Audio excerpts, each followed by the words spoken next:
ქართული ოცნების მთავრობა საერთაშორისო საზოგადოების მკაცრი მონიტორინგის ქვეშ რჩება. ჟენევაში გაეროს ადამიანის უფლებათა საბჭოს ფარგლებში ქვეყანამ 315 კრიტიკული რეკომენდაცია მიიღო.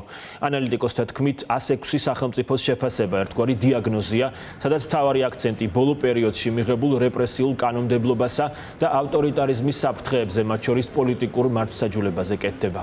საერთაშორისო პარტნიორები პირდაპირ მიუთითებენ, რომ ქვეყანაში დემოკრატიული სივრცე ვიწროვდება. ახლა ჯერი ოცნებაზეა ოლიგარქის მთავრობამ 2026 წლის ზაფხულამდე უნდა გადაწყვიტოს, რომელ რეკომენდაციებს აიღებს თავის თავზე და რომელზე იტყვის უარს.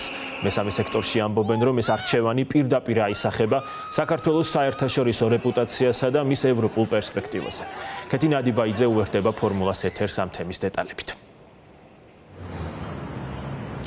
რეპრესიული შემზღუდავი კანონმდებლობა სამოქალაქო საზოგადოების მედიის წინააღმდეგ, კანონის უზენაესობასთან დაკავშირებული პრობლემები, პოლიტიკური პატიმრების არსებობა ქვეყანაში, წამებასთან გათანაბრებული ძალადობა მოქალაქეების მისამართით, ძალოვანი უწყებების წარმომადგენლების მხრიდან. ეს არის მხოლოდ ნაწილი იმ პრობლემებისა, რომელზეც გაეროს წევრი სახელმწიფოები საქართველოსთან მიმართებაში მიუთითებენ და შესაბამისად რეკომენდაციების მნიშვნელოვანი ნაწილი შეეხება სწორედ ამ პრობლემებს. საერთო ჯამში საუბარი არის 315 რეკომენდაციაზე, ქვეყნების ძალიან მნიშვნელოვანი ნაწილი 49 ქვეყანა მის ძირითად რეკომენდაციებს გასცემს სწორედ იმ რეპრესიულ საკანონმდებლო ბაზასთან დაკავშირებით, რომელიც ქართული ოცნების ხელისუფლებამ შექმნა განსხვავებული აზრის მქონე მისთვის მიუღებელი მოქალაქეების თუ სხვადასხვა პროფესიის ადამიანების წინააღმდეგ, მათ შორის ჟურნალისტების წინააღმდეგ, არასამთავრობო სექტორის წინააღმდეგ. პრობლემა შეუქმნა ქვეყანაში გაერთიანების თავისუფლებას, სიტყვის გამოხატვის თავისუფლებას, ასევე რეკომენდაციებს შორის მოხვდნენ პოლიტიკური პატიმრებიც და არის ამ რეკომენდაციებში პირდაპირ მითითებები, როგორც ამგვარი რეპრესიული კანონმდებლობის გაუქმებასთან დაკავშირებით, ასევე პოლიტიკური ნიშნით დაპატიმრებული ადამიანების გათავისუფლებასთან დაკავშირებით და კიდევ ერთი მნიშვნელოვანი რეკომენდაცია და ღია რჩევა, ესე რომ ვთქვათ, გაეროს წევრი სახელმწიფოების მხრიდან ქართული ოცნების ხელისუფლების მისამართით უკავშირდება პოლიციელების, ძალოვანი უწყებების თანამშრომლების მხრიდან ჩადენილი მძიმე დანაშაულებების გამოძიებას და ამ პრობლემის აღმოფხვრას სისტემაში. საერთო ჯამში, როგორც გითხარით, საუბარი არის 315 რეკომენდაციაზე.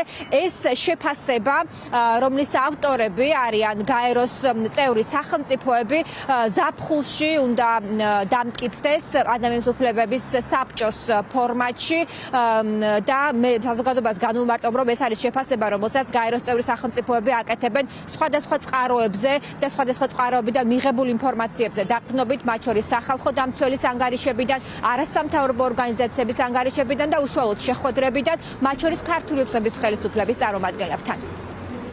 საქართველომ 315 რეკომენდაცია მიიღო ამ პროცესში და საკმაოდ დიდია იმ ერთგვაროვანი რეკომენდაციების რიცხვი, რომლებიც საქართველოს სახელმწიფოს მოუწოდებენ სამოქალაქო საზოგადოების და მედიის შემზღუდავი კანონმდებლობის გაუქმებისკენ. ასეთი რეკომენდაციების რიცხვი 38-ია და ზოგიერთი მათგანი ძალიან მკაფიოა და პირდაპირი, ხო, სადაც არის მოწოდება, რომ უნდა გაუქმდეს ეს კანონები. ჩვენ ვხედავთ, რომ მაღალი აქცენტები ასევე შეკრების თავისუფლების სისტემურ შეზღუდვაზე და შეკრების თავისუფლების საწინააღმდეგო კანონმდებლობაზე, ასევე ძალადობაზე ჟურნალისტებს და შეკრების მონაწილეების მიმართ. საბოლოოდ იმ რეალობაში, როცა არაერთი საერთაშორისო ორგანიზაცია, ევროპის საბჭო, EUTO, ახლა ველით ხო მოსკოვის მექანიზმის ფარგლებში ანგარიშის გამოქვეყნებას, UPR-ის ფარგლებში გაერო და ადამიანის უფლებათა სამდივნო უკვე ხო რაღაც ეს მძიმე შეფასებებს აკეთებენ. ეს უკვე ინდიკატორია იმის, რომ ქვეყანაში ძალიან მძიმე უფლებრივი მდგომარეობაა და საერთაშორისო ორგანიზაციების ენა და დისკურსი საქართველოსთან მიმართებით რადიკალურად არის შეცვლილი. ძალიან ბევრი შენიშვნები და ძალიან ბევრი მოსაზრება, კრიტიკული მოსაზრება არის გამოთქმული იმ პრაქტიკაზე, რომელიც შეიქმნა ხო ქვეყანაში, მათ შორის ფუნდამენტური უფლებების დარღვევის ხაზით, რაზეც დგას დემოკრატია, რაც არის ყველაზე მნიშვნელოვანი ღირებულებები ადამიანის და რომელიც კანონმდებლობის შეცვლის მიღმაც ხელისუფლებამ გაქელა ფეხქვეშ.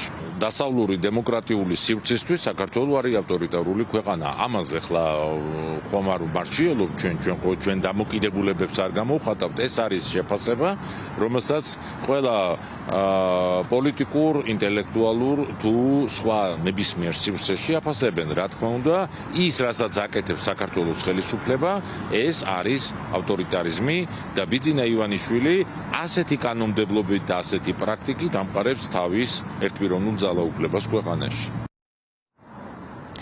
ქართველ უფლებადამცველებს არ აქვთ მოლოდინი, რომ ქართული ოცნების ხელისუფლება ამ რეკომენდაციებს შეასრულებს, ამის პოლიტიკურ ნებას ისინი ვერ ხედავენ. შესაბამისად, მათთვის ცხადი არის, როგორი შეიძლება იყოს ბიძინა ივანიშვილის პარტიის დამოკიდებულება ამ გაეროს წევრი სახელმწიფოების ამ შეფასებებთან დაკავშირებით. მე საზოგადოებას განუმარტავ, რომ ეს არის პერიოდული უნივერსალური ანგარიში, რომელიც 4 წელიწადში ერთხელ იქნება და ეს არის უკვე მეოთხე ციკლი შეფასების საქართველოს ამიმართებაში 2011 წლიდან მოყოლებული ხდება ამგვარ ფორმატში საქართველოსში ადამიანის უფლებრივი მდგომარეობის შეფასება. ზაფხულში გაეროს ადამიანის უფლებათა საბჭოს ფორმატში უნდა მოხდეს ამ შეფასების განხილვა და მტკიცება.